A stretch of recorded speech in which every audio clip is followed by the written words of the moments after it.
¿Cuáles son los principales obstáculos? Está claro que el tema del uranio enriquecido vuelve una y otra vez al centro del debate. Y además de eso, está la cuestión de que Irán no puede mantener el control del estrecho de Hormuz. Bueno, esos son dos problemas imposibles de resolver desde el punto de vista de Irán.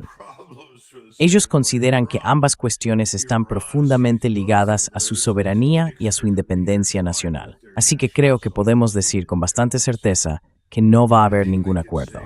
Olvídalo. Y además, no estamos hablando directamente con los iraníes.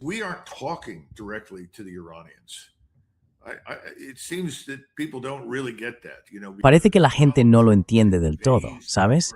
Porque Donald Trump da la impresión de que, bueno, estamos cerca de un acuerdo y que ahora son mucho más profesionales, como si de repente nos hubiéramos vuelto profesionales.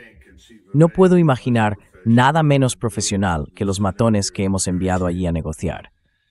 A estas alturas, creo que solo nos queda esperar a que esta guerra estalle abiertamente, y me da la sensación de que estamos cada vez más cerca. Y con lo que pasó anoche, parece casi seguro que vamos a volver a una guerra abierta.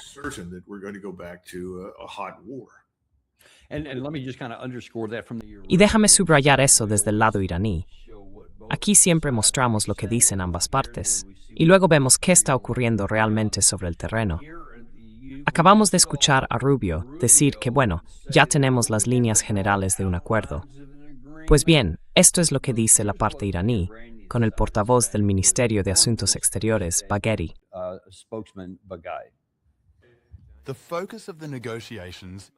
El objetivo de las negociaciones es poner fin a la guerra.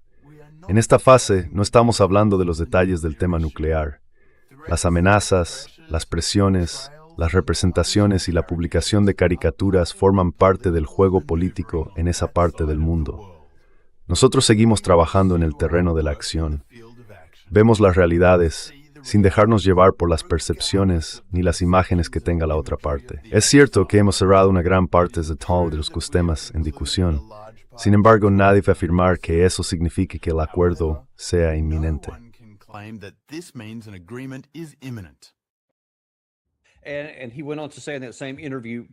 Y añadió, en esa misma entrevista, casi exactamente lo que tú acabas de decir.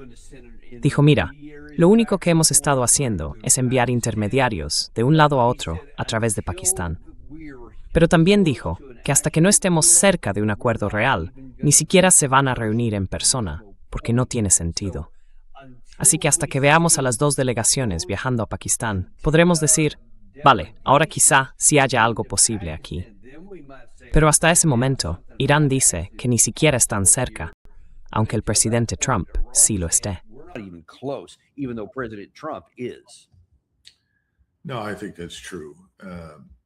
No, creo que eso es cierto.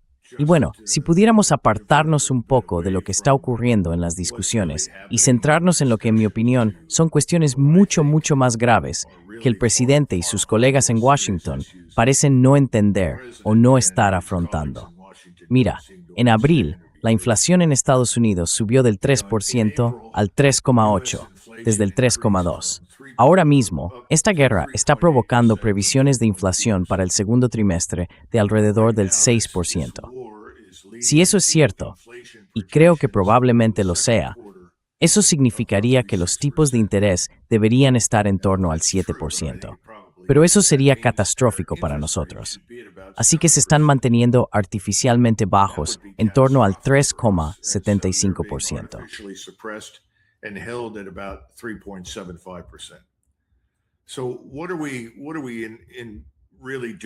Entonces, ¿qué estamos haciendo realmente ahora? Estamos viendo cómo el edificio de nuestra arquitectura de seguridad, de nuestra estrategia diplomática, se hunde poco a poco en el abismo. Ahora bien, ¿por qué está pasando esto? Cuando empezamos esta guerra, sacamos del mercado unos 13 millones de barriles de petróleo al día. Si reiniciamos la guerra contra Irán, es decir, si volvemos a atacar a Irán desde el aire y desde el mar con todos los misiles y bombas que podamos reunir, Irán dice que contraatacará y retirará del mercado mundial unos 25 millones de barriles. Ahora mismo tenemos 374 millones de barriles en nuestra reserva estratégica de petróleo. 25 millones de esos barriles están almacenados en Oklahoma, creo que en Cushing.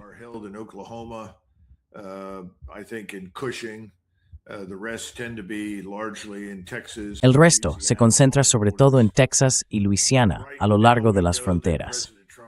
Ahora mismo sabemos que el presidente Trump ha vendido 17,8 millones de barriles la semana pasada del depósito estratégico de petróleo, a un precio por debajo del mercado.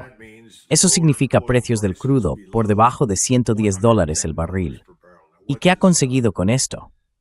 Pues ha logrado manipular el mercado del petróleo de una forma que protege a los consumidores estadounidenses del verdadero impacto de la guerra con Irán.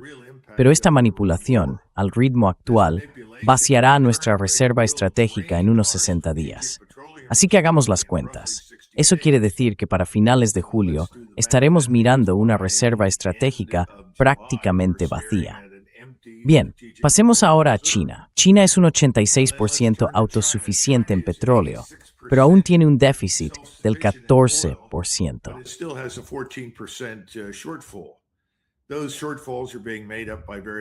Esos déficits los están compensando varios países, entre ellos China, Arabia Saudí, sobre todo Rusia y algunos más. Así que no están en una situación peligrosa en absoluto. Han acumulado reservas de petróleo. Tienen la mayor reserva de crudo del mundo, 1.300 millones de barriles almacenados en superficie. Eso significa que pueden extraerlos todos.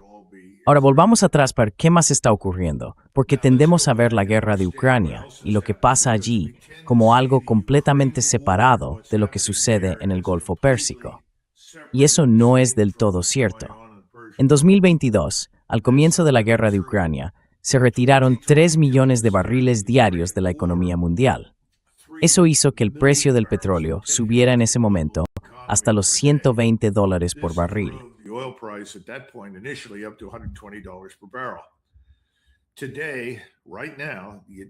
Hoy, en este mismo momento, el Reino Unido y nuestros aliados europeos están proporcionando a los ucranianos componentes para drones y datos de localización, para que puedan atacar refinerías y otras infraestructuras petroleras dentro de Rusia. Esto ha tenido éxito en la medida en que ha reducido el suministro global en 13 millones de barriles diarios. A este ritmo, ¿cuáles son las implicaciones a largo plazo? Vamos a ver cómo la economía mundial se contrae en torno a un 36%. Solo como referencia, la Gran Depresión redujo la economía mundial en un 20%. Sin embargo, los efectos de aquella crisis se mitigaron gracias a unas ratios de deuda sobre el PIB mucho más bajas que las que existen hoy en Estados Unidos y en Europa.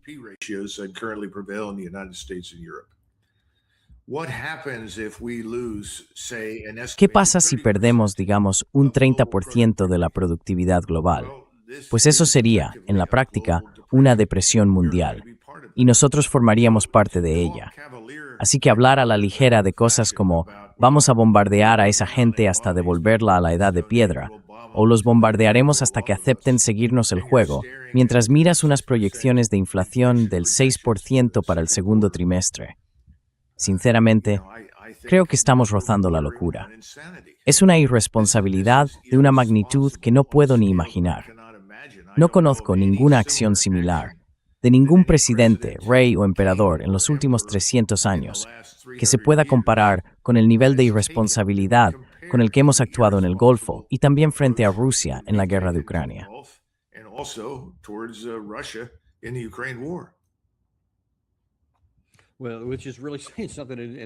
Bueno, eso ya es decir mucho, y nadie conoce la historia mejor que tú. Creo que es, literalmente, la primera vez desde que te conozco que no has podido sacar un ejemplo histórico para decir, esto se parece a aquello. Y eso da bastante miedo, porque significa que estamos navegando por algo que nunca se ha recorrido antes, y tenemos, literalmente, a las peores personas posibles al mando de la navegación.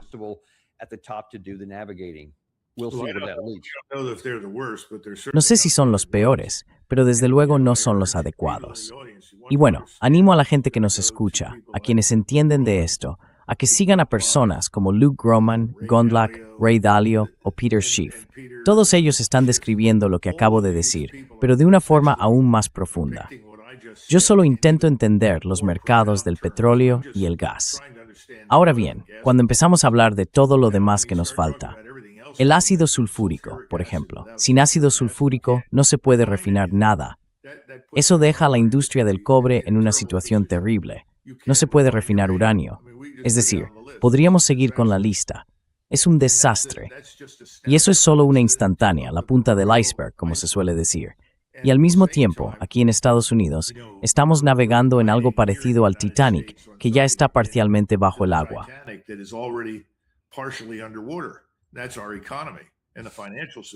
Esa es nuestra economía y nuestro sistema financiero. Ese es el punto. ¿Qué podemos hacer para salir de esto? Y sinceramente, a estas alturas no vamos a librarnos de todas las consecuencias. Pero si él decidiera detenerlo todo ahora mismo y dijera simplemente, se acabó, no podemos seguir, porque esto tiene consecuencias humanitarias para todo el mundo, como presidente de los Estados Unidos estaría obligado a suspender las operaciones de combate. Aún así, estamos hablando de meses antes de que se recupere la redistribución del petróleo. Incluso entonces, harían falta 2 o 3 años para reconstruir buena parte de la infraestructura que se está destruyendo. Así que, en realidad, de lo que estamos hablando, si vuelve a la guerra, como lo hizo antes con nuestras fuerzas, es del Armagedón. Y la idea de que la persona con el dedo en el botón del Armagedón no sea realmente Trump, sino Bibi Netanyahu, resulta aún más inquietante.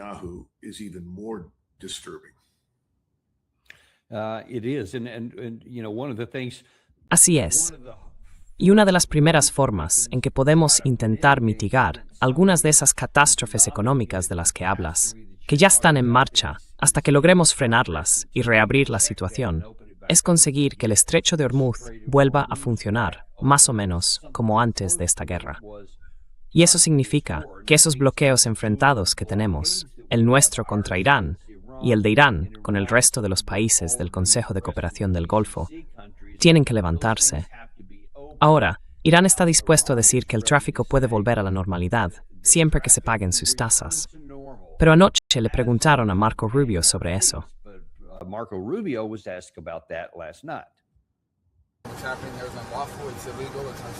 Lo que está ocurriendo allí no es legal, es ilegal, es insostenible para el mundo, es inaceptable. No conozco ningún país en el mundo que lo apoye. Los rusos no están a favor de un sistema de peajes. Los chinos tampoco están a favor de un sistema de peajes. Quiero decir, no hay ningún país en el mundo que esté a favor de un sistema de peajes, salvo el régimen de Irán. Así que eso no es aceptable. Eso no puede suceder. Los estrechos deben estar abiertos, sin obstáculos, por supuesto. Y por supuesto, eso tiene que ocurrir de inmediato, lo antes ponen.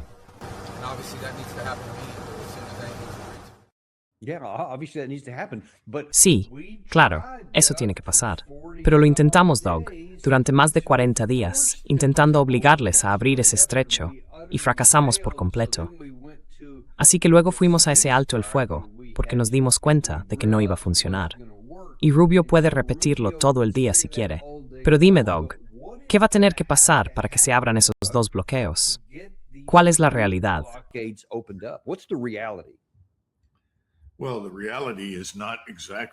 Bueno, la realidad no es exactamente como la presenta el secretario de Estado Rubio. El secretario Rubio está dando la impresión de que de alguna manera, casi milagrosamente, nuestras opiniones coinciden con las del resto del mundo, o que las del resto del mundo coinciden con las nuestras en lo que respecta al Golfo Pérsico, y en concreto a este tema de los peajes. Ahora mismo, si uno mira los datos de las encuestas disponibles, aunque basta con escuchar a los líderes y sus declaraciones públicas, el mundo nos considera responsables de haber cerrado el Golfo. Eso hay que tenerlo claro. No están culpando a Irán de haber cerrado el Golfo. Todo el mundo entiende que desde un punto de vista estratégico, tiene sentido que Irán haya hecho lo que ha hecho.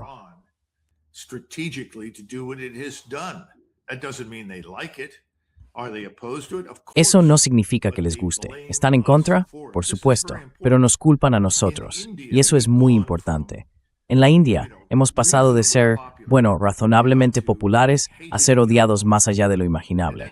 Y no es solo en la India. Esa actitud se está extendiendo muy rápido por toda Asia, especialmente en Japón y Corea, en China, por toda la región. Esto es catastrófico para nosotros. La verdad, no sé ni qué decir. Lo curioso es que me encontré con una declaración de Donald Trump, que hizo esta observación antes incluso de ser elegido por primera vez. Dijo que, si nuestros presidentes simplemente se hubieran ido a la playa a disfrutar del sol y del mar, nos habría ido mucho mejor en Oriente Medio.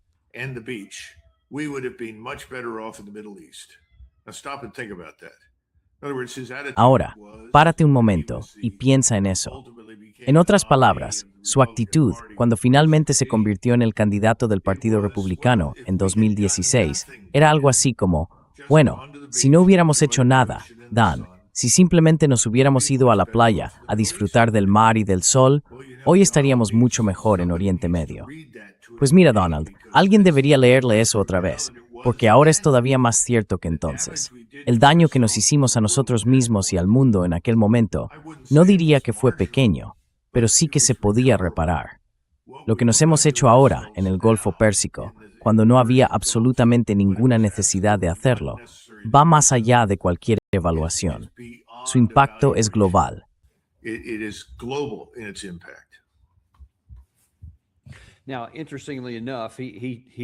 Curiosamente, el secretario Rubio dejó abierta esa posibilidad en el último fragmento de audio.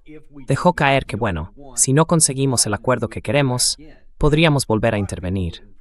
Y mucha gente del entorno del presidente Trump lleva tiempo pidiendo eso.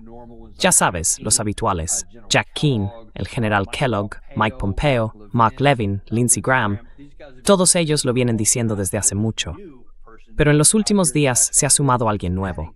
Tu viejo amigo, el general Petraeus, que ha dicho algo así como, oye, ¿sabes qué? Puede que tengamos que volver y terminar esto por las malas.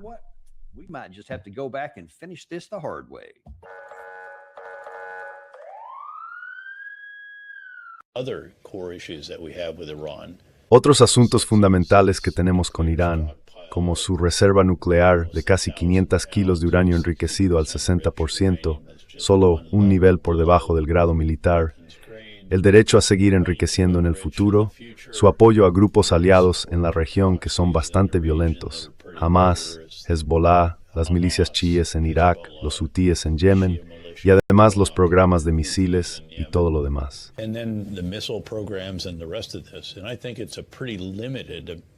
Y creo que hay muy pocos de esos otros asuntos que lleguen a resolverse alguna vez. Pero está claro que tiene que haber un acuerdo para reabrir el estrecho y restablecer la libertad de navegación. Podría haber algún tipo de arreglo en el que se cobre una pequeña tasa que quizá vaya en parte a Irán, a Omán, quién sabe, y también a ayudas a la navegación o algo por el estilo. Pero eso, en mi opinión, es lo urgente en este momento. Y no estoy seguro de que Irán esté dispuesto a hacerlo. Ahora mismo insisten en tener el control del estrecho y en poder cobrar peajes por su uso. Y eso, sinceramente, me parece inaceptable. Puede que tengamos que volver a la guerra para dejarles claro que hablamos muy en serio sobre este asunto.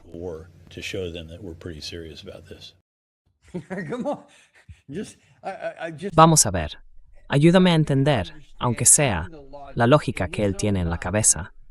No lo consiguió cuando fue una guerra total durante más de 40 días. Ahora que hemos vuelto a reabastecernos con la misma munición, contra los mismos objetivos, ¿de verdad esperamos un resultado distinto? ¿Qué pasa por su cabeza cuando dice que quizá tengamos que volver a la guerra para demostrarles que hablamos en serio?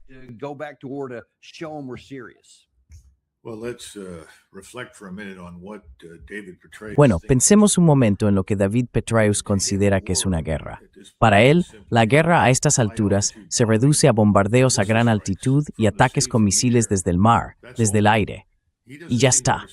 No parece darse cuenta de lo que realmente está describiendo. Esto no es Irak, no es Afganistán, es Irán. Es un país enorme, tiene una civilización auténtica, es un verdadero Estado-nación. No es un conjunto de tribus árabes reunidas a la fuerza por el acuerdo Sykes-Picot. No tiene nada de artificial. Es algo real. Está hablando de ir a la guerra.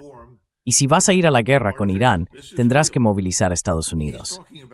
No es un asunto menor. La gente olvida que Alemania, en 1942, tenía aproximadamente 80 millones de habitantes. People forget that Germany in 1942 had roughly 80 million people. We're talking about an Iranian population of 93. Estamos hablando de una población iraní de unos 93 millones de personas en este momento. Y obviamente tienen acceso a una tecnología extraordinariamente avanzada en muchos ámbitos, además de contar con redes de satélites en el espacio. Y él habla con una ligereza increíble, diciendo algo así como, bueno, supongo que tendremos que ir a la guerra para dejar clara nuestra postura. Estoy seguro de que la gente que le paga en KKR, todos ellos fervientes sionistas y parte de la red financiera judía israelí más amplia, le recompensarán por esas declaraciones. Pero esto es extremadamente irresponsable. Estados Unidos no tiene ningún interés, absolutamente ninguno, que justifique una acción de ese tipo. Y al mismo tiempo, deberíamos dar un paso atrás y recordar que existe un estado llamado Corea del Norte, del que todo el mundo insiste en que está gobernado por un hombre malvado. Which everyone insists is ruled by a bad man. I have never subscribed to that. I don't think he's crazy. Yo nunca he estado de acuerdo con eso. No creo que esté loco. De hecho, me parece una persona bastante sensata. Pero mucha gente piensa, bueno, es un maníaco peligroso y tiene armas nucleares. ¿Qué estamos haciendo al respecto? Nada. ¿Por qué no hacemos nada? Porque tiene armas nucleares. Entonces, ¿de qué forman parte David Petraeus y todos los demás dentro de esa agenda neoconservadora y globalista vinculada a Israel? Forman parte de un grupo de personas que están convenciendo a miles de millones en todo el mundo de invertir fuertemente en armas nucleares, para asegurarse de que nosotros y nuestros amigos israelíes nunca intentemos interrumpirles, desestabilizarles o invadirles. Try to interrupt or disrupt or invade them.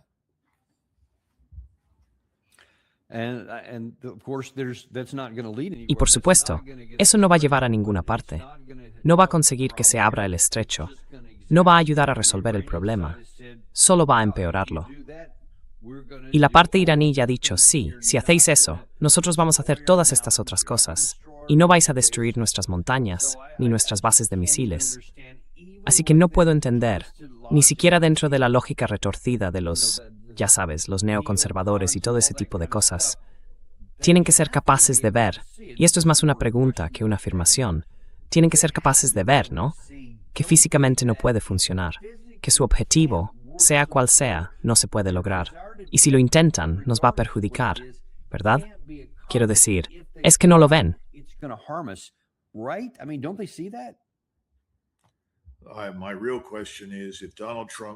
Mi verdadera pregunta es, si hace 10 años Donald Trump pudo decir al New York Times que si nuestros presidentes simplemente se hubieran ido a la playa a disfrutar del mar y del sol, nos habría ido mejor en Oriente Medio, ¿qué ha pasado?